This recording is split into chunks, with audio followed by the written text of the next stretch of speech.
সফরে গিয়েছিলাম, এক জায়গায় আল্লাহ নবী সফর করছেন, আল্লাহ নবী ক্লান্ত হয়ে গিয়েছেন, তিনি আরাম ফরমাইছেন, আমরা একটু দূরে বসে আছি, আর আমরা বসে বসে আরাম ফরমাইছি, নবী করিম সাল্লাল্লাহু আলাইহি দিকে তাকিয়ে আছি, যদি কোনো দুশমন তাকে আঘাত না করে। আবু হুরায়রা বলছেন, আল্লাহর কসম করে বলছি, আমি একটু পরে দেখলাম একটা গাছ দ্রুত গতিতে মানুষের মতো করে করে আল্লাহ নবীর খিদমতে এলেন, আর আল্লাহ নবীকে চারিধার থেকে দর্শন করে আবার নিজের জায়গায় পৌঁছে গেলেন। সুবহানাল্লাহ।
ব্যবহার করে, সবাই এক অপরের মধ্যে একটা গোল চায়।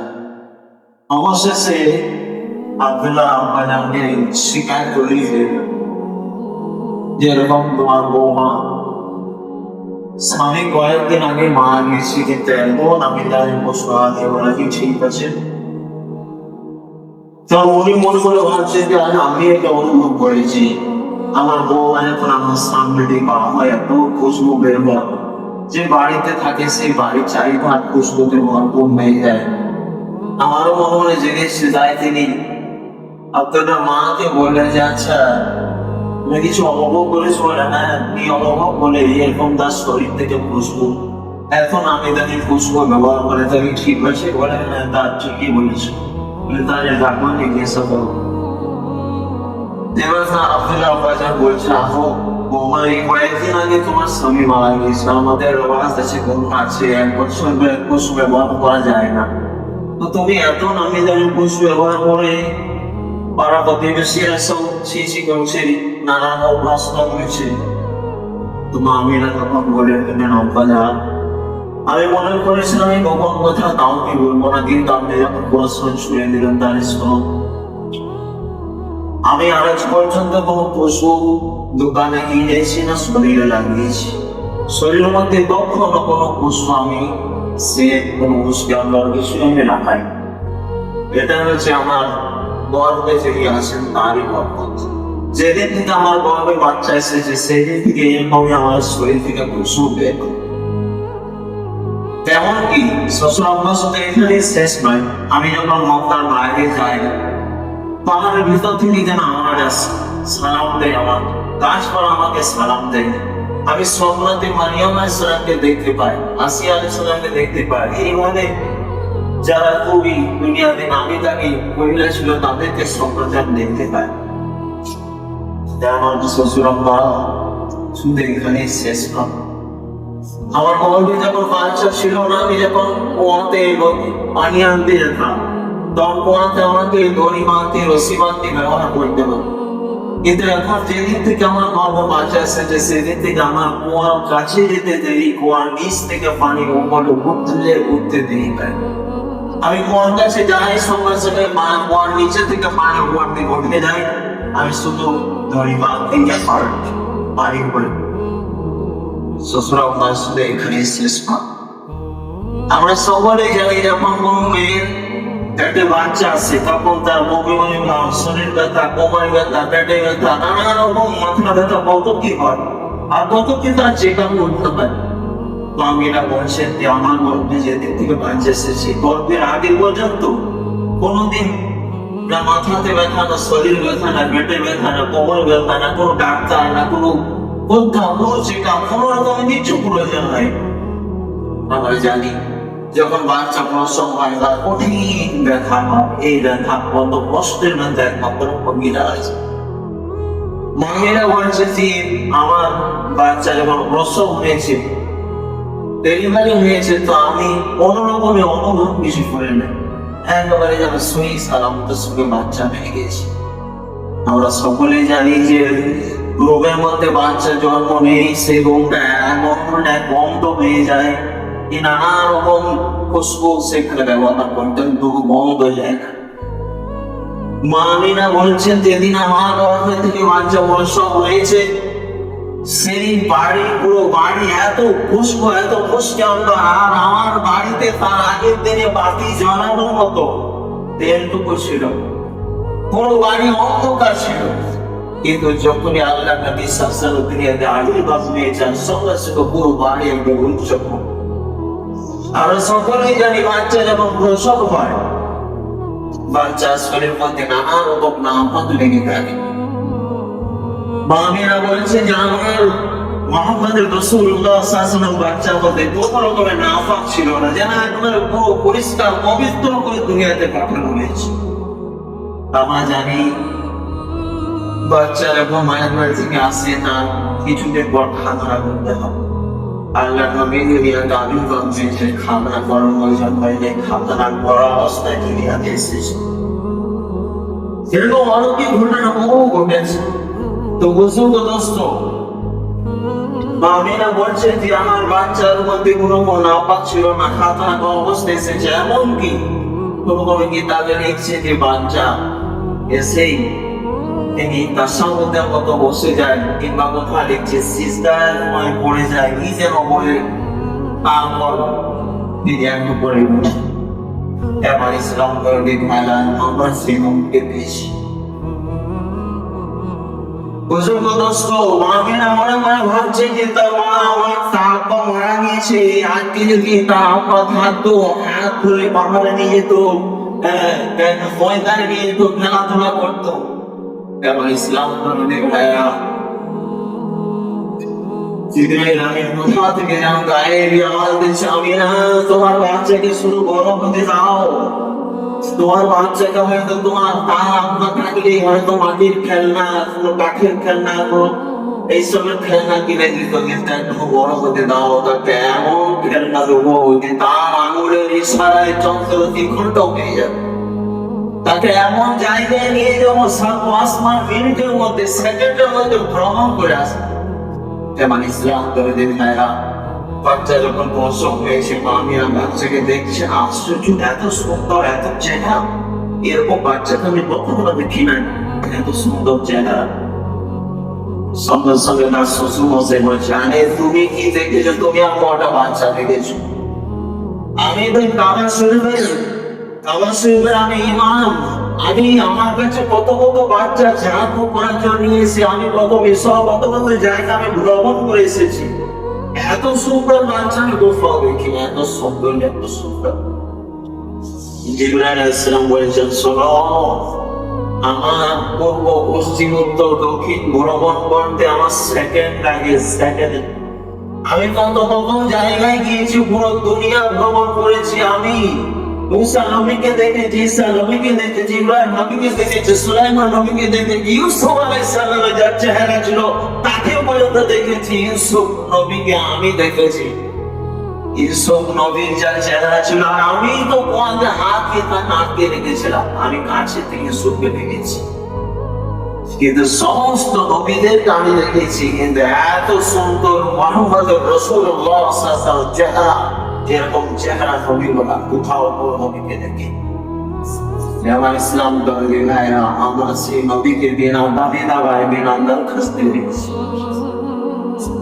বুজুর্গ দোস্ত, শুধু আমাদের নবী নয়, জিনদের নবী, পাথরের নবী, পুরো দুনিয়ার নবী, এমনকি গাছপালার নবী।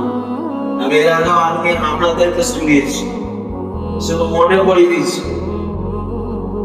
তখনকার জামানায় বাড়িতে টয়লেট ছিল না, পায়খানা বাথরুম ছিল না। মানুষের পায়খানা বাথরুম প্রয়োজন হলে বাড়ি থেকে ছুটে বেরোতো বাইরে। এখনকার মানুষ প্রত্যেকটা বাড়িতে বাথরুম আছে, জানো, বাইরে পায়খানা বাড়িতে ছুটে আসে। সেই জামানায় বাড়িতে ছিল বাথরুম। নবী ওটাই করতেন, তিনি পায়খানার প্রয়োজন হলে, কাজায় মাজারের প্রয়োজন হলে তিনি বাড়ি থেকে বের নিয়ে ছুটে বাইরে যেতেন। তো উজুগলস্ত ছুটে বাইরে যেতে 24 ঘন্টার মধ্যে একবারই তিনি বাথরুম করে নবীকে সেরকম বডি ছিল, পুরো দুনিয়াতে ওরকম অনেক সৌন্দর্য বডি কাউকে দেওয়া হয়নি। তো উজুগলস্ত তিনি 24 ঘন্টার মধ্যে একবার গিয়েছেন, খোলা ময়দান, খোলা আকাশ, গাছপালা কিছু নেই, আমার জায়গা, নবীকে শাসন জায়গায় হাজত পূর্ণ করে দেশের করবেন, তিনি এসে কাঁদছেন। যদি চোখ পড়ে যায় দেখে নেই, তবে সেই জায়গায় গেলেন, আর যে এখানে চিন্তা করলেন কি কোথায় কোথায় কাজটা কাজের মনে বলুন, কোনো খাল পাহাড় কিছু দেখতে পাচ্ছেন। হাদিসে এসে আমি শুধু এইভাবে ইশারা করলাম, আর কোনো জায়গাতে লিখছেন ওখানে তার সাথে ছিল আমার বাথরুমের দরকার, কিন্তু আর জায়গা তো পাচ্ছি না, কি করা যায়? বলে আমিও তো চিন্তা করবো না, আপনি কি কথা বলছেন? বলে এক কাজ করে দেখো, পশ্চিমে কোনো গাছপালা কিছু আছে? হ্যাঁ, বহু দূরে একটা গ্রাম আছে, একটা গাছ দেখতে পেয়েছি। বলে বলো, আমার নাম করেছি আল্লাহর হুকুমে নবী কারীম সাল্লাল্লাহু আলাইহি ওয়াসাল্লাম খিদমতে যেন হাজির হওয়া, মাপ হিসাব করেছি। সঙ্গে সঙ্গে গাছ পশ্চিম থেকে একবার মানুষের মতো দ্রুত গতিতে ছুটে এসেছে। বলো দেখো, পূর্ব দিকে কোনো গাছপালা মনে একটা থেকে আমার জীবনে ইশারা করো নবীর নাম করে। আল্লাহর হুকুমে আসতে বলো নবীর মধ্যে সঙ্গে সঙ্গে মানুষের মতো করে ছুটে এসেছে। পূর্ব পশ্চিম উত্তর দক্ষিণ থেকে চারিদিক থেকে গাছ এসে একবারে যেন মাথায় দেওয়াবে আর নিচটা ফাঁকা যারা টয়লেট উঠলে দড়ি দিয়ে গেছে আল্লাহ নবীর কাছে হাজত তো নামাজ ছিল আবার গাছকে ইসলাম বলেছে ধীরে ধীরে জায়গায় চলে গেছে। যেমন ইসলাম বললেন হ্যাঁ আমরা এই নবীদের পেয়েছি। আবু হুরায়রা বলছেন আল্লাহ নবী কাছে নামে একবার সফরে গিয়েছিলাম। এক জায়গায় আল্লাহ নবী সফর করছেন, আল্লাহ নবী ক্লান্ত হয়ে গিয়েছেন, তিনি আরাম ফরমাইছেন। আমরা একটু দূরে বসে আছি আর আমরা বসে বসে আরাম ফরমাইছি। নবী কাছে দিকে তাকিয়ে আছি যদি কোনো দুশমন তাকে আঘাত না করে। আবু হুরায়রা বলছেন আল্লাহর কসম করে বলছি আমি একটু পরে দেখলাম একটা গাছ দ্রুত গতিতে মানুষের মতো করে করে আল্লাহ নবীকে ধোঁয়ালেন আর আল্লাহ নবীকে চারি ধার থেকে দর্শন করে আবার নিজের জায়গায় পৌঁছে গেলেন। সুবহানাল্লাহ। আবু হুরায়রা বলছেন আমি আশ্চর্য হলাম একটা গাছ কি করে মানুষের মতো করে আসতে পারে। আবু হুরায়রা বলছেন আল্লাহ নবী যখন মুখ থেকে উঠলেন আমি বললাম ও আল্লাহর নবী এত আশ্চর্যজনক ঘটনা কে দেখেছে পূর্বে এরকম কোন জিনিস দেখি না। বলে কি হয়েছে? বলে একটা গাছ দেখলাম আপনার কাছে এবার আপনাকে চালিয়ে থাকতে ছায়া করে দর্শন করে আবার নিজের জায়গায় চলে গেলেন। আল্লাহ নবী কথা শুনে বদর মাথাটা কাছে উঠে গেল তার নিচ থেকে নামাইলেন আর বলেন ওরে আবু হুরায়রা তুমি সত্য বলে ওই গাছটা আমার কাছাকাছি ছিল আর আল্লাহর কাছে ফরিয়াদ করেছিল দোয়া করেছিল যোগা আল্লাহ সাইয়্যিদুল আম্বিয়া সাহাবীর নবী তিনি আমার পাশাপাশি আছেন তাকে কি একবার আমি চোখে দর্শন করতে পারবো না? আপনি আমাকে সেই ক্ষমতা দেন তাকে শুনে একবার দর্শন করে আসি। ওই গাছ আল্লাহর কাছে দোয়া করেছিল তার ফরিয়াদকে কবুল করেছিল। গাছ আমাকে দর্শন করার জন্য দেন গাছেরও নবী এরকম বহু ঘটনা আছে আমার ঘটনা আমি নবী পেয়েছি ইনশাআল্লাহ সামনে জমাই বলবো। শুধু একটা ছোট্ট মাথা মুঞ্জিবের দোকানে আবার একটা কিতাব সেখানে একটা হাদিস আছে একটা অনেক বেইলাতে মুজিবের দোকানের মধ্যে হাদিসটা এসেছে আল্লাহ নবী সাল্লাল্লাহু আলাইহি ওয়াসাল্লাম একটা পিয়ালাতে পেশাব করেছিল রাত্রি বেলাতে কোনো ঘুমাই পিয়ালাতে পেশাব করার পরে সেই পেশাবটা কি করলেন রাত্রিতে না ফেলে খাটের নিচে তিনি রেখে দিয়েছেন যে সকালবেলাতে পেশাবটা খারাপ। আল্লাহ নবী সাল্লাল্লাহু আলাইহি ওয়াসাল্লাম যখন সকালবেলাতে যাচ্ছেন তখন পিয়ালা তার পেশাব নেই। পিয়ালাতে পেশাব নেই তিনি আশ্চর্য পিয়ালা পেশাব গেল কোথায়? তার খাদিমা ওমাইমানকে জিজ্ঞেস করছে ওমাইমান এই বাটির মধ্যে পিয়ালার মধ্যে যে জিনিসটা ছিল এটা কোথায় গেল? Robana Nubira, the dog with the observation and the teeth. Umay Mam Jahaz did a pisachi. Allah Nabi Sassam, Umay Mam Sono. Put up the money, children, no to our pisachi, which is that one Gumugame. আমার পিসাব যখন তোমার পেটের মধ্যে চলে গিয়েছে তুমি মনে রেখে দাও তুমি এটা নাপিতে খাঁচাতে রেখে দাও জীবনে তোমার কোনোদিন আর পেটে ব্যথা করবে না জীবনে তোমার কোনো পেটের অসুখ হবে না। আর ওটাইমান শুধু এখানেই শেষ নয় তোমার জন্য জান্নাত ওয়াজিব হয়ে গেল। যার পিসাব পান করলে জান্নাত ওয়াজিব হয়ে যায় তার সুন্নতকে যদি কেউ আঁকড়ে ধরে সে জান্নাতে যাবে না যাবে না বলো আমার ইসলাম ধরে দিন তাই এই বিষয় আমি যে কথা বলতে চাইছিলাম আমরা এই নবীকে বিরাট আসতে নিয়েছি। আল্লাহ তাআলা আমাদের নাম করা তৌফিক দান করেন আমিন ওয়া রাহমাতুল্লাহ।